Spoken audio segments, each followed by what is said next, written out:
주님, 우리가 주 앞에 나왔사오니 우리 예배를 받아주소서. 아멘.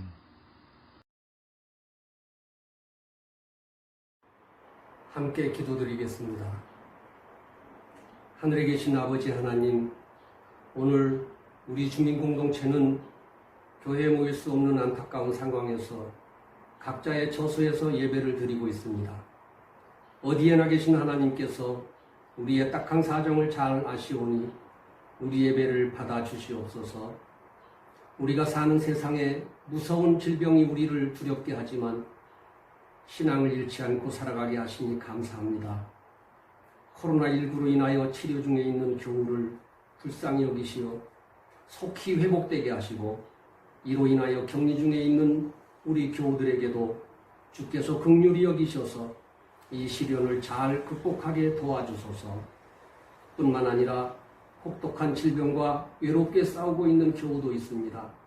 외롭지 않게 주님께서 동행하여 주시고 우리 교우들이 합심하여 기도하오니 우리의 기도를 들어주셔서 고통 속에서 속히 해방시켜 주소서. 우리가 간절히 간구하오니 성령이여 강림하셔서 우리 각자의 마음속에, 우리 주민 공동체 위에, 이 민족 위에 성령의 바람이 거세게 일어나서 성령의 삶을 살아가게 하여 주시옵소서. 이 기회에 지금까지 우리가 편리하게 누렸던 것에 반성하고, 불편하더라도 덜 쓰고 덜 낭비하고 덜 버리고 잘 가꾸어서 아름다운 환경을 만들어갈 때 우리에게 찾아온 질병도 사라질 것이 확실하오니 주여 우리와 함께하여 주시옵소서. 주여, 오늘 우리가 함께 모여서 예배드릴 수는 없지만 각자의 처소에서 드리는 우리의 예배를 주께서 받으시고 우리를 축복해 주시옵소서. 이 모든 말씀을 예수 그리스도 이름으로 기도하옵나이다. 아멘. 성경 말씀입니다. 시편 38장 1절서부터 8절 말씀입니다. 다윗을 기념하는 시. 여호와여, 주의 노하심으로 나를 책망하지 마시고 주의 분노하심으로 나를 징계하지 마소서. 주의 화살이 나를 찌르고 주의 손이 나를 심히 누르시나이다. 주의 진로가 말미암아 내 살에 성한 곳이 없사오니 나의 죄로 말미암아 내 뼈에 평안함이 없나이다. 내 죄악이 내 머리에 넘쳐서 무거운 짐 같으니 내가 감당할 수 없나이다. 내 상처가 썩어 악취가 나오니 내가 우매한 까닭이로소이다. 내가 아프고 심히 구부러졌으며 종일토록 슬픔 중에 다니나이다. 내 허리에 열기가 가득하고 내 살에 성한 것이 없나이다. 내가 피곤하고 심히 상하였음에 마음이 불안하여 신음하나이다. 38장 21절부터 21절 말씀입니다. 여호와여, 나를 버리지 마소서. 나의 하나님이여, 나를 멀리하지 마소서. 속히 나를 도우소서. 나의 구원이시여. 아멘. 세계적으로 말라리아는 굉장히 위험한 그런 질병으로 지금도 맹위를 떨치고 있습니다. 해마다 100만 명에서 많게는 300만 명까지 생명을 잃는다고 하니까 굉장히 위협적인 그런 질병이 되겠고요. 그 중에서 90%가 아프리카에서 발생을 하고 있고 거의 1분마다 한 명씩 어린아이가 죽는 셈이라고 하고요. 희생자 중에 86%가 5살 미만의 어린아이들이 주로 희생을 당한다고 하니까 인류로서는 굉장히 심각한 질병입니다. 잘 잡히지가 않고 있습니다. 그래서 세계 노벨의학상 수상자 중에 말라리아를 연구한 사람이 4명이 지금까지 수상을 할 정도로 전 인류에게 말라리아는 퇴치해야 될 가장 큰 질병 중에 하나고, 그것에 대한 연구가 지금도 활발하게 진행이 되고 있습니다. 옛날에는 말라리아가 어디서 오는지 몰랐기 때문에 나쁜 공기 때문에 전염이 된다 이렇게 생각을 해서 말라리아라는 뜻이 나쁜 공기라는 뜻이라고 해요. 근데 이제 나중에 의사들이 계속 연구를 해보니까 나쁜 공기보다는 모기가 말라리아 병균을 가지고 사람의 피 속을 빨아먹을 때 전염이 되는 것으로 그렇게 밝혀졌습니다. 문제는 아프리카는 너무 가난해서 모기장이 없는 거죠. 그래서 우리나라 한국의 선교단체 중에는 말라리아를 퇴치하기 위해서 모기장 하나에 10,000원 하는데 10,000원씩 내면은 그걸로 모기장을 사서 아프리카에 보내서 모기로부터 아이들을 보호하는 그런 운동을 펼치는 단체도 있습니다. 아프리카 어느 어머니가 자기 아이가 열이 나면서 막 춥고 두통을 호소하고 막 그러니까 의사를 찾아가서 선생님 우리 아이 좀 살려주십시오. 의사가 쭉 진찰해보니 말라리아에 걸렸습니다. 아니 말라리아는 어떻게 걸리는 겁니까? 어머니 말라리아는 말라리아 모기가 이 아이를 물어서 피 속에 말라리아 병균을 집어넣어서 이렇게 걸렸습니다. 이렇게 설명을 했습니다. 그러니까 이 어머니가 다시 또 의사한테 질문했습니다. 선생님, 그런데 왜 하필이면 우리 아이가 말라리아 걸렸을까요? 의사는 거기에 대해서는 대답을 해줄 수가 없었습니다. 말라리아 병균이 어떻게 생겼고 이 아이가 말라리아 어떻게 전염이 됐는지는 의학적으로 과학적으로 그 경로를 밝혀서 말라리아 균에 대해서 말라리아 전염에 대해서 설명할 수 있었지만 왜 하필이면 우리 아이한테 이것이 걸렸는지에 대한 질문은 과학적, 의학적 질문이 아니라 종교적인 질문이기 때문에 그것에 대해서는 의사가 대답을 해줄 수가 없었던 거죠. 우리가 거의 한 달 동안 메르스에 의해서 온 나라가 공포에 떨고 있습니다. 메르스는 중동에서 발생했대요. 그래서 미들 이스트, 그것이 M2고요. 레스퍼러트리라고 잘 모르는 단어가 호흡기 뭐 그런 뜻인가 봐요. 그리고 신드롬, 그래서 메르스가 됩니다. 중동에서 일어난 호흡기를 통해서 감염되는 어떤 증후군 뭐 이런 것이 메르스란 뜻이 되겠습니다. 2012년도에 처음 사우디아라비아 쪽에서 발생을 해서 처음에 뭐가 뭔지 모르니까 사람이 아프고 열이 나고 그리고 막 급속도로 병세가 악화되더니 막 죽어나가니까 그때서야 비로소 사람들이 이게 무슨 질병이지? 무슨 바이러스지? 이렇게 연구를 하기 시작했던 거죠.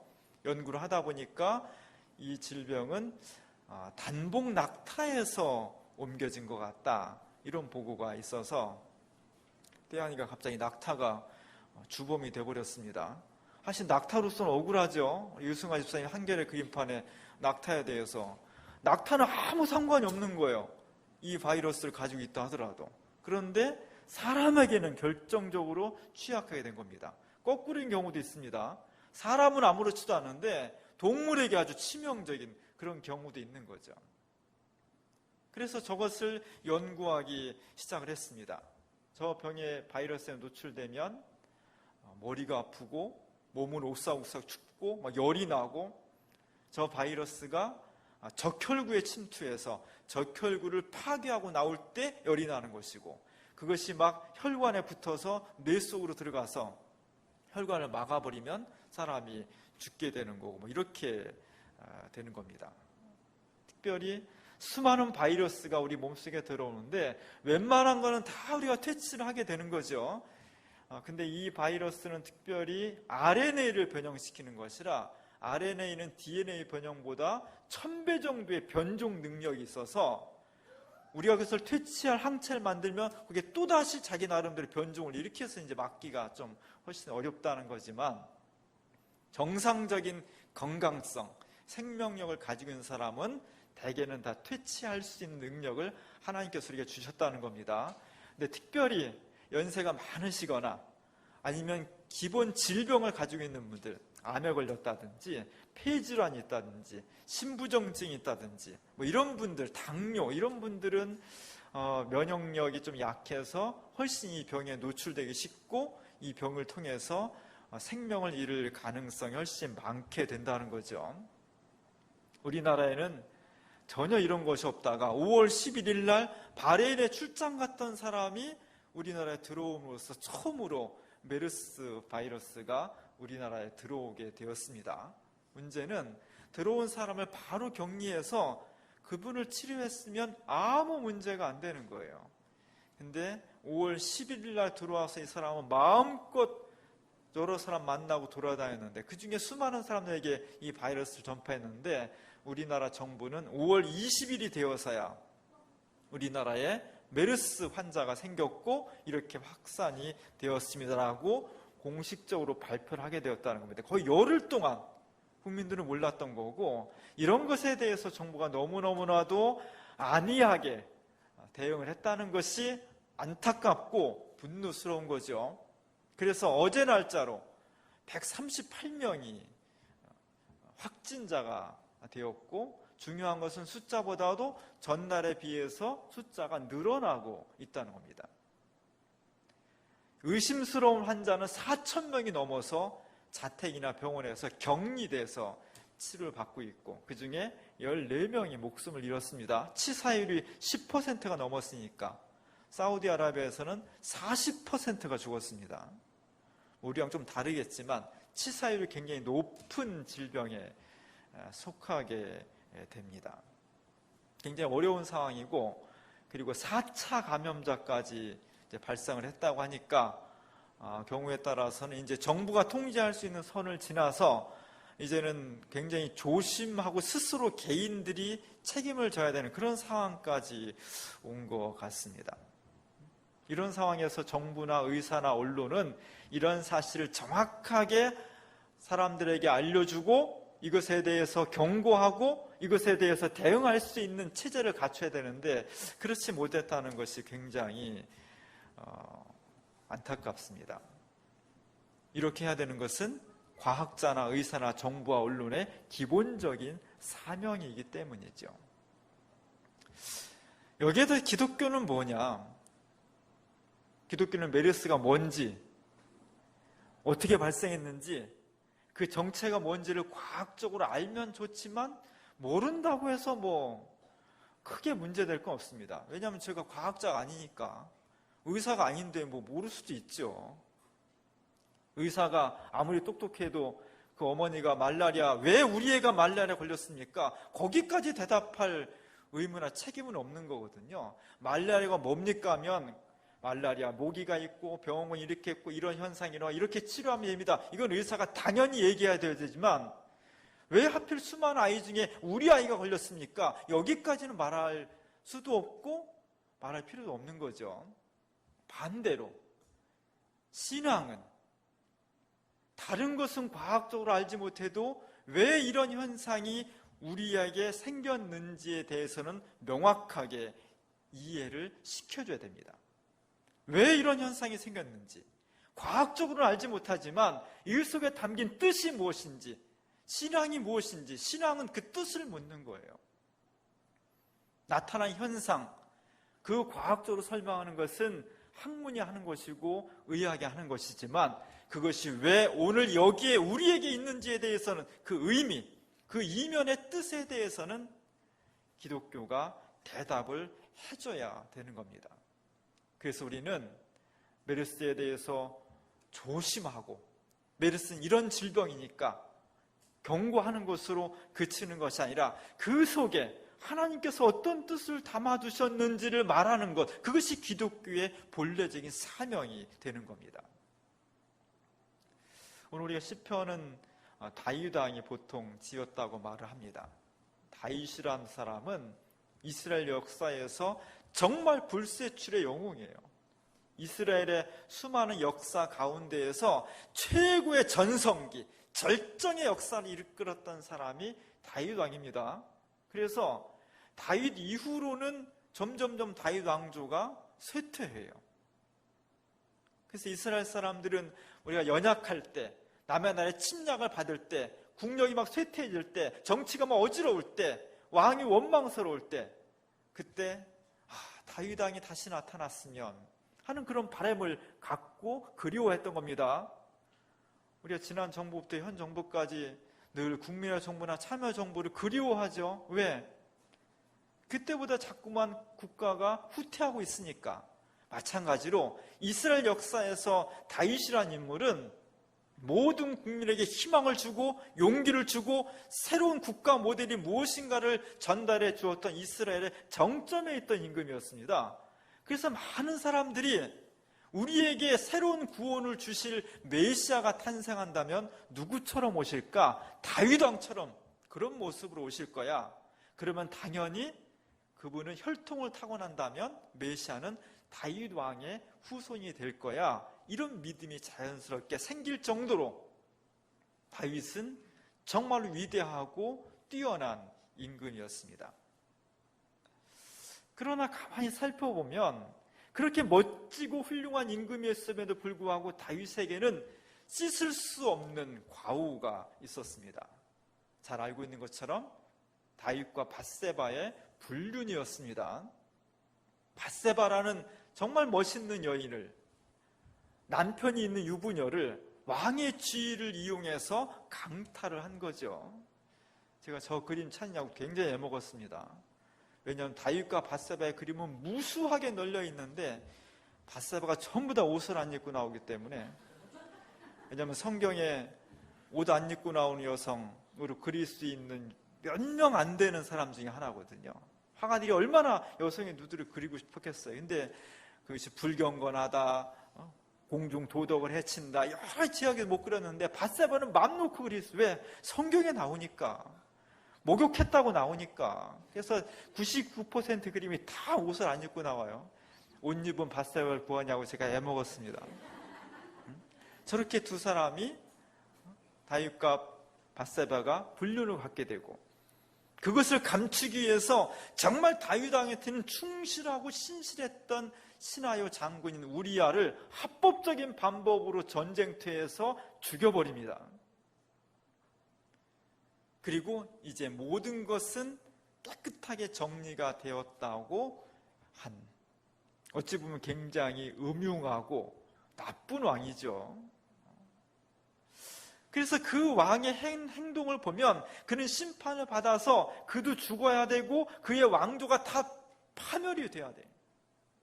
근데 성경에 보면 그런 끔찍하고 잔인하고 못된 죄를 저질렀음에도 불구하고 다윗이 다시 살아납니다. 회생합니다. 오늘 제가 주부에 파리에 가면 유명한 그 마들렌 성당이라는 성당인데 그 문에 있는 한 부조를, 청동으로 만든 부조를 실었습니다.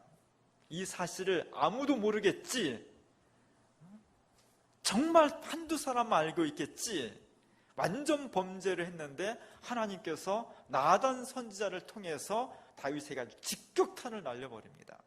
네가 나쁜 놈이다, 너의 범죄를 모를 것 같으냐. 오늘 저 부조를 보면 그 말을 전하는 그 나단 선지자가 아주 적극적으로 손가락을 딱 가리켜서 다윗을 지칭하고 그의 무게중심이 왼발을 이렇게 들고 오른발 쪽에 무게중심을 둠으로써 뒤로 빼는 모습이 아니라 앞으로 적극적으로 나가서 권력자인 다윗에게 하나님의 음성을 전하는 겁니다. 신앙은 그런 겁니다. 현실의 잘못된 것에 대해서, 불의에 대해서, 죄에 대해서 엉거주춤하는 것이 아니라, 뒤로 빼는 것이 아니라 아주 적극적으로 자기의 목숨을 걸고 전하는 것, 그것이 신앙입니다. 다윗과 밧세바 사이에는 불륜의 자식이 있었습니다. 그 아이가 결국 죽게 되죠. 저 아이가 죽음에 이르게 됩니다. 그리고 그 음성을 듣는 다윗과 밧세바는 아주 침통합니다. 다윗은 침통한 표정이고 밧세바는 너무 부끄럽고 죄스럽고 그래서 얼굴을 가리고 눈물을 흘리게 되는 겁니다. 사실 이것으로 끝났어야 돼, 모든 심판이. 그런데 특이하게도 다윗은 이 심판과 죄악 가운데에서 죽음으로 끝나는 것이 아니라 다시 살아납니다.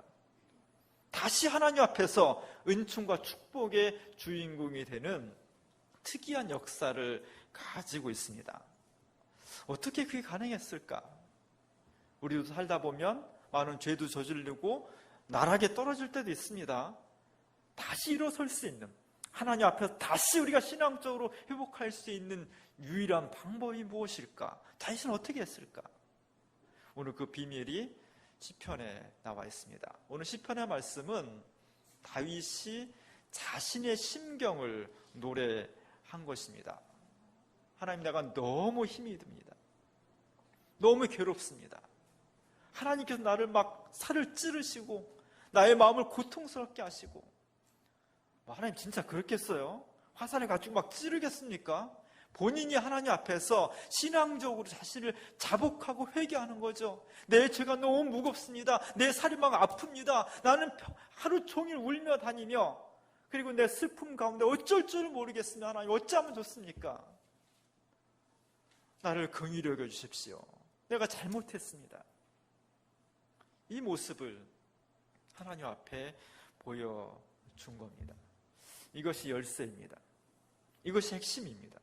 이것이 정말 하나님 앞에서 죄를 지을 수밖에 없는 우리들이 똑같이 다윗처럼 새롭게 주님 앞에 설 수 있는 가장 중요한 방법, 그것은 우리 자신의 죄를 자복하고 회개하며 하나님 앞에 바로 서는 것, 그것이 유일한 방법입니다. 메르세는 어떤 뜻이 하나님의 뜻이 담겨 있을까요? 정말 고민해야 돼. 저 로댕에 생각하는 사람처럼 우리가 정말 하나님 앞에서 수많은 사람들이 메르스 때문에 위험하고 그걸 어떻게 퇴치할까, 어떻게 확산됐을까, 여기에 모든 관심을 가졌다 하더라도 우리 믿는 사람들은 거기에 그치지 말고 이것을 우리에게 주신 하나님의 뜻이 무엇일까를, 그 속에 하나님의 구원의 섭리가 무엇일까를 더 고민하고 더 깊이 생각하는 그런 신앙인들이 되어야만 메르스가 단지 전염병이 아니라 그 속에 하나님의 놀라우신 은혜와 심판의 뜻을 읽을 수가 있는 것입니다. 그냥 조심하라고 하면 되는 것이 아니에요. 그냥 과학적으로 이것이 설명만 한다고 되는 것이 아닙니다. 이 메르스를 방치한 정부의 무능과 무책임에 대해서 저도 그냥 당장 가서 그냥 청와대를 뒤집어 엎고는 싶지만, 그러나 정부에 비판한다? 그것만으로 끝나는 것이 아니에요. 그 속에 담아주신 하나님의 뜻이 무엇인가를 생각하고 기도하고 우리가 그것을 밝혀내서 이 시대에 증언하는 것, 그것이 기독교가 해야 될 가장 중요한 일이 되는 것입니다. 그것은 무슨 뜻일까? 오늘 다윗처럼 이런 심각한 죽음 앞에서 우리 자신을 하나님 앞에 적나라하게 내놓고, 하나님, 우리가 죄인입니다. 우리가 잘못했습니다. 하나님, 우리를 용서해 주십시오. 자복하고 통회하고 정말 눈물 흘리는 그런 자세와 삶과 신앙 고백을 한국 교회가 중심이 돼서 한국 사회를 회개시켜 나갈 수 있도록 하는 것, 그것이 하나님께서 이게 담겨두신 뜻이 되는 겁니다. 다윗은 회개했습니다. 너무나 큰 죄를 저질렀지만 하나님, 잘못했습니다. 저를 용서해 주십시오. 그렇게 회개했습니다. 이 메르스에 감염되어서 목숨을 잃었거나 지금 감염되어서 격리된 그 사람들이 죄를 지었다는 뜻이 아니에요.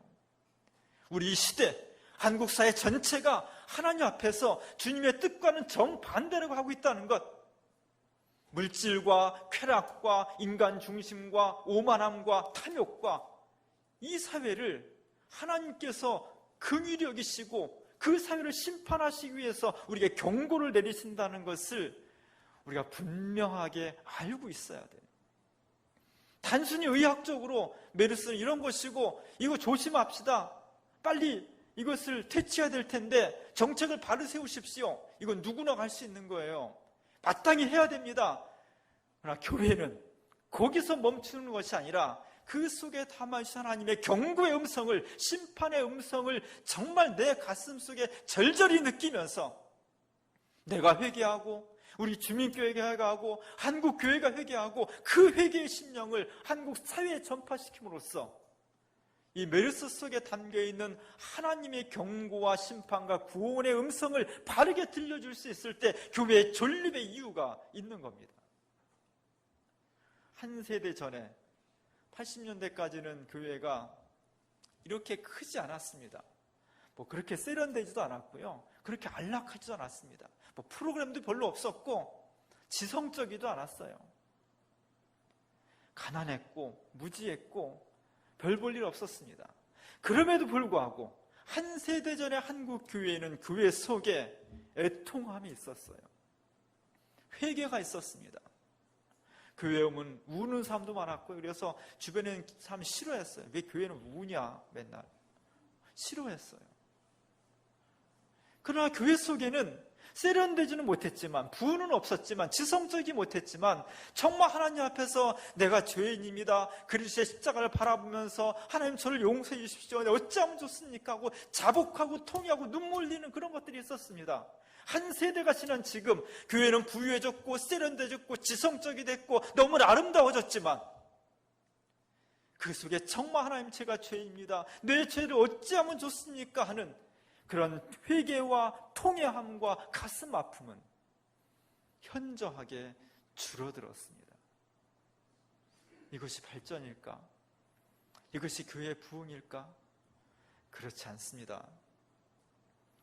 교회는 하나님의 음성 앞에서 내 자신을 쪼개고 정말 주님 앞에 내가 죽일 놈입니다 하는 마음으로 회개하는 곳, 그것이 교회예요. 그 눈물을 통해서 하나님을 긍휼히 여기시고 용서하시고 새롭게 짓는 것이, 그것이 교회입니다. 오늘은 우리 기장교단이 총회 선교주일로 지키고 있습니다. 가끔 총회가 뭐 해주는 게 있습니까? 노예나 총회가 뭐가 도움이 됩니까? 그런 생각도 들어요. 그러나 선교는 개체 교회가 할 수 있는 것이 있고 개체 교회가 할 수 없는 것이 있습니다. 그래서 전국에 있는 1650개의 기장 교회들이 하나로 모여서 연합회를 만드는 거예요. 한 교단을 만드는 겁니다. 또 한 교단만 가지고도 할 수 없는 것이 있어요. 그럴 땐 여러 교단이 합해서 또 한국기독교교회협의회라는 NCC를 만드는 거예요. 한 나라의 NCC 가지고도 못하는 게 있어. 그것이 모두 모여서 세계교회 협의회를 만드는 겁니다. 그것은 모두가 다 개체 교회든 노회든 총회든 WCC든 다 하나의 교회예요. 이 교회가, 이 하나의 큰 교회가 있기 때문에 우리가 선교를 효율적으로 감당할 수가 있는 겁니다. 아주 구체적으로는 총회가 있기 때문에 우리가 목회자를 파송받을 수 있는 거예요. 안 그러면 기장교회에 속한 모든 목사님들, 우리 이하라 목사님, 모든 전사님들 다 10년 정도 정규 과정의 학문과 훈련을 받아서 목사가 되는 겁니다. 여러분이 교단에 속해 있지 않으면 어쩌면 6개월 만에 속성된 그런 목회자가 올 수도 있어요. 그런 게 다 그런 제도가 있기 때문입니다. 직장 다니시면 연말에 연말정산 받죠. 기부금 영수증. 이게 다 교단에 속해 있기 때문에 정부에서 인정을 해서 그런 행정적인 절차가 이루어질 수 있는 겁니다. 그것이 다 서로 혜택이 되는 거예요. 그래서 총회는 굉장히 중요합니다. 이런 기장총회가 총회 선교주의를 1년에 한 번씩 지키면서 뜻을 모아 함께 기도하고 헌금도 모아서 개교회가 할 수 없는 여러 가지 일들을 하게 되는 것이 총회 선교주의입니다. 기장총회가 2015년도 작년 후반기부터 올해 9월까지 이걸 위해서 기도하자라고 표어를 정했습니다. 그 표어는 하나님과 세상 앞에 참회하는 교회입니다. 부흥하자, 전도하자, 뭐 더 크게 늘리자, 그런 것이 아니라 기장교단은 정말 이 시대의 한국 사회 속에서 교회가 뭘 해야 될 거냐? 참여하자는 거예요. 회개하자는 겁니다. 우리가 정말 하나님 앞에서 얼마나 큰 은총을 받았음에도 불구하고 그 은혜에 감사하고 정말 자신을 새롭게 드리는 것보다는 끊임없는 탐욕과 끊임없는 욕심 가운데 빠져있는, 그래서 하나님 말씀을 섬기기보다는 하나님과 정반대되는 세상을 쫓아가고 있는 그러한 현실, 우리 자신을 하나님 앞에 고백하면서 회개하고 참회하자는 겁니다. 저는 이 주제가 이 시대에 가장 적절한 주제라고 생각합니다. 오늘은 어찌 보면 1650개 기장교회 전체가 다 이 표를 다시 한번 생각하면서 참여하는 날입니다. 하나님 저희를 용서해 주십시오. 특별히 메르스라는 전 국민이 지금 위험에 노출된 이 상황 속에서 우리 자신을 돌아보며 하나님 우리를 용서해 주십시오. 하나님 우리를 버리지 말아 주십시오. 여호와여 나를 버리지 말아 주시고 나의 하나님이여 나를 멀리하지 말아 주십시오. 나를 가까이 해주시고 나를 사랑해 주시고 나를 회개할 수 있도록 하나님이 인도해 주십시오. 그 기도를 드리는 것이 총회 선교 주일입니다. 저는 메르스 바이러스는 우리가 퇴치할 것이라고 생각합니다. 물론 또 희생자가 나올 것이고 시간이 걸리겠지만 이것만 지나면 되는 걸까요? 이것보다 몇백 배, 몇천 배 더 무서운 바이러스가 세상에는 엄청나게 앞으로 생길 겁니다. 그리고 이것보다 정말 수만 배 더 무서운 탄저균이 미국을 통해서 한국에 들어와 있습니다. 기후온난화가 생겨나고 있고요. 해수면이 높아지고 있고요. 핵무기, 핵발전소가 아직도 우리 곁에 있고요. 우리나라에 경제 공황이 온다는 경고의 메시지가 있고요. 유전자가 지금 변형되고 있고요. 한 번은 아니지만 아주 서서히 우리 사회에 죽음의 그림자와 공포가 덮쳐오고 있는 겁니다.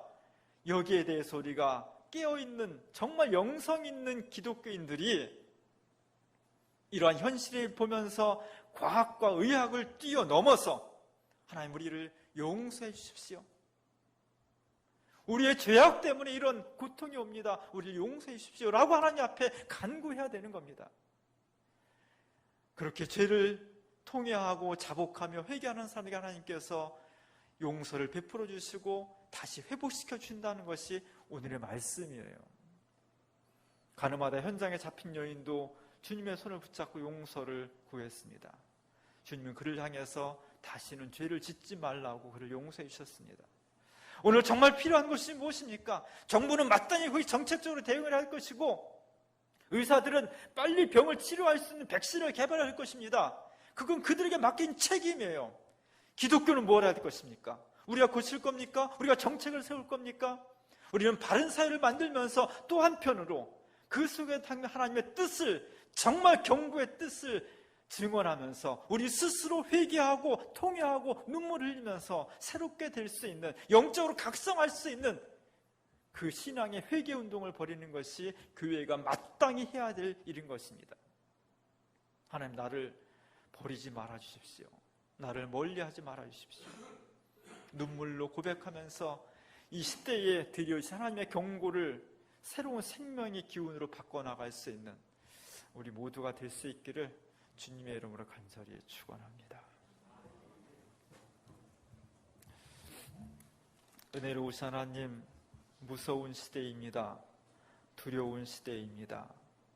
하나님, 그 속에 담긴 하나님의 음성, 경고의 음성을 저희가 먼저 듣게 하시고 우리 속에 담겨있는 끊임없는 죄악들을 하나님 앞에 고백하면서 자복하고 통회하고 회개하면서 새로운 삶, 새로운 역사를 만들어 갈 수 있도록 주님 도와주시옵소서. 앞으로도 얼마나 많은 위험들이 우리 앞에 다가올지 모르겠습니다. 세상 사람들이 그것을 느끼지 못한다 할지라도 하나님 앞에 깨어있는 우리들은 우리 자신을 늘 주님 앞에 세우면서 회개하는 마음으로 이 시대를 새롭게 건설해갈 수 있도록 지혜와 믿음과 영성을 허락해 주시옵소서. 예수님의 이름으로 간절히 기도합니다. 안녕하십니까 주민교회 여러분, 공동체 소식 나누는 시간입니다. 이번 한 주 정말 많이 분주했고 바쁘셨죠? 예상치 않은 상황에 처음엔 당황했지만 이내 저희들의 신앙의 모습으로 함께 격려하며 기도하는 그런 한 주간을 보냈습니다. 감사함이 있었습니다. 성령 강림 셋째 총회 선교 주일입니다. 총회 선교 주일을 맞이하여 기장 교단의 발전과 선교 사명 감당을 위해 기도해 주시기 바랍니다. 오늘 드린 총회 선교 주일 헌금은 농어촌, 민주화, 인권, 평화, 군선교, 해외 등 여러 선교를 위해 사용됩니다. 두 번째, 코로나 비상 상황이었죠. 지난 주일 예배에 확진자가 참석한 사실이 뒤늦게 밝혀져 참석자 51명 전원이 검사를 받고 자가격리 중입니다. 교회는 다음 주일까지 임시 폐쇄되었으며 주일 예배는 온라인 영상으로 대체합니다. 그나마 모든 분들이 검사 결과 음성으로 판정받았습니다. 정말 감사했습니다. 코로나 극복과 자가격리 중인 교우들과 확진자로 치료 중인 민혜옥 권사를 위해 기도해 주시기 바랍니다. 교우 소식입니다. 최민경 집사님이 수술 후에 퇴원하셨고요.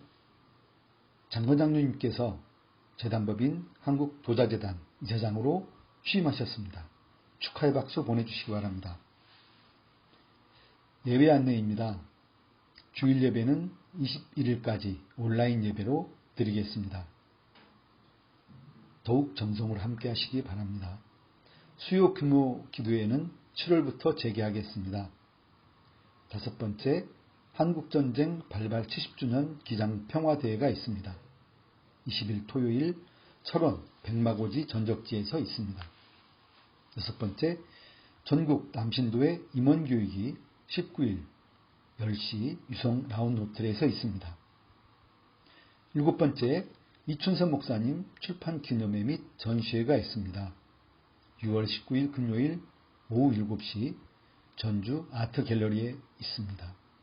전시는 7월 5일까지 있습니다. 8번째, 4층 게스트룸 입주자를 모집하고 있습니다. 7월 5일 입주 가능하고요. 문의는 조기호 관리부장님께 하시기 바랍니다. 성서일과 참고해 주시고 10번째 주요 일정 6월 20일 6.25 민족화해 주일입니다. 6월 28일은 신영식 목사님을 초청하여 설교 듣습니다. 7월 5일은 맥주 감사 주일입니다. 감사합니다. 생명의 주님, 뜻하지 않은 시련 속에서도 우리의 정성을 모아드리는 이 예물을 받아주소서. 11조 월정 헌금, 여러 가지 항목의 감사 헌금, 통일 헌금과 공동체 헌금, 이 예물 안에 담은 우리의 사랑과 믿음을 받아주옵소서.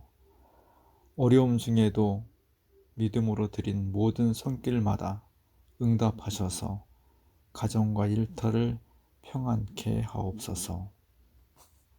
지금 우리의 고난에 동참하셔서 지켜주시고 부활의 권능으로 일으키시는 성부, 성자, 성령 삼위일체 하나님께서 주민 공동체와 기장교단 위에 지금부터 영원토록 함께 하시옵기를 간절히 축원하옵나이다. 아멘.